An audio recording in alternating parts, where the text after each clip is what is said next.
Field marshal जेके army chief आहिनि असांजा आसिम मुनीर साहिबु, उन्हनि खे फील्ड मार्शल जो टाइटल प्रमोट कयो वियो आहे, तरक़ी ॾिनी वई आहे, यानी 5 स्टार जनरल थी विया हू। ऐं इहो जीअं तव्हां ॿुधायो त अयूब ख़ान पहिरियों हो, पर हुन ज़माने में जेको पढ़ियोसीं त अयूब ख़ान पाण सदर हो, त पंहिंजे पाण खे पाण करे वरितो हुई फील्ड मार्शल, हींअर कैबिनेट कयो आहे।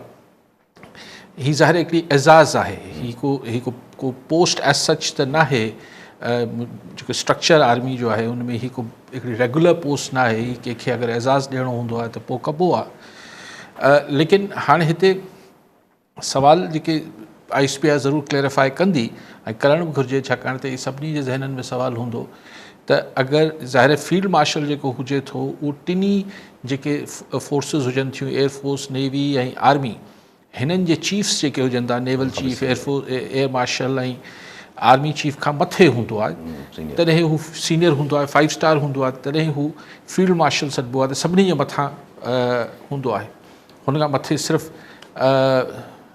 कमांडर इन चीफ सदर हूंदो आहे।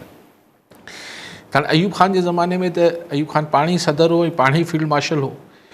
हाणे हिते सुवाल इहो आहे त छाकाणि त ही प्रमोट कया विया आहिनि, त छा हाणे सिर्फ़ु फील्ड मार्शल रहंदा थी वेंदा, या फील्ड मार्शल बि थींदा ऐं आर्मी चीफ बि थींदा, या आर्मी चीफ को न ईंदो।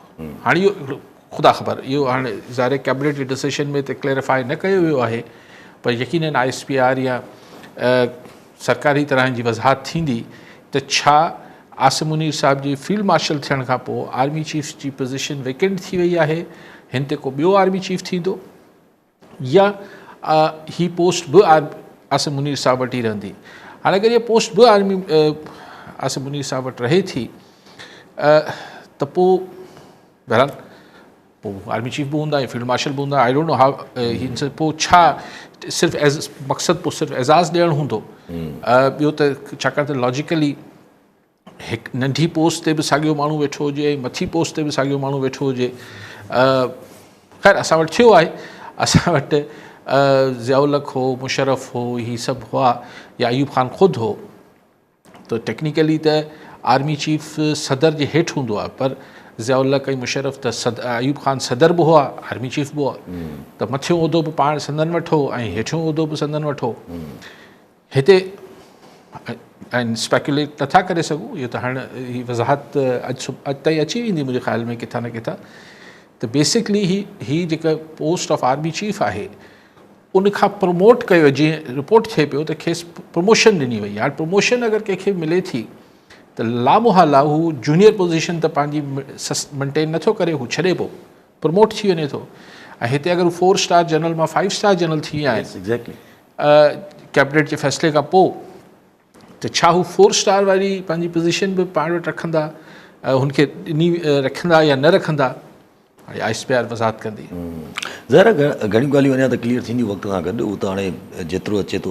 पर इहा शइ त साहिबु हिकिड़ी चइजे त आर्मी में बि हिकिड़ी फैक्चुअल रही आहे त ज़ाहिर 5 स्टार आहे त जनरल साहिबु चयो बि वञे थो कि सभु खां सीनियर हूंदा। इवन जॾहिं जनरल अयूब ख़ान पाण हुया त वक़्तु बि आर्मी चीफ कोई ॿिया हुया। सही था चओ, जॾहिं हू फील्ड मार्शल थी विया त ॿिया आर्मी चीफ हुआ, आख़िर में त जनरल यहिया ख़ान हो, जंहिं पोइ चयो अयूब ख़ान खे त हाणे तव्हां वञो। सो गॉड नोस, ज़ाहिर अयूब ख़ान जे दौर में त इहो प्रेसिडेंट मौजूदु आहे त जॾहिं हू फील्ड मार्शल थी विया त आर्मी चीफ ॿिया थिया। हिते ख़ुदा ख़बर। हाणे इहा ॻाल्हि ॾाढी इम्पॉर्टेंट हूंदी, छाकाणि त असांजी जेका मिलिट्री इस्टेब्लिशमेंट आहे हुन जी अहम पोज़ीशन्स ते मुक़ररियूं ऐं फ़र्दनि जो केरु फ़र्द आहे केरु न आहे, उहो डायरेक्टली असांजे मुल्क जी पावर पॉलिटिक्स ऐं पॉलिटिक्स सभिनी ते इन्फ्लुएंस करे थी शइ। उन सां भले चइजे त न ही धार शयूं आहिनि, पर ही धार हूंदो न आहे। सो ॾिसूं त आसिम मुनीर साहिबु प्रमोट थी फील्ड मार्शल सिर्फ़ु रहिजी वेंदा ऐं को ॿियो आर्मी चीफ अची वेंदो, या आर्मी चीफ बि रहंदा ऐं फील्ड मार्शल थींदा। एज़ ए सेट के हिन ते पाण इंतज़ारु था करियो। हा, क्लियर थी वेंदो।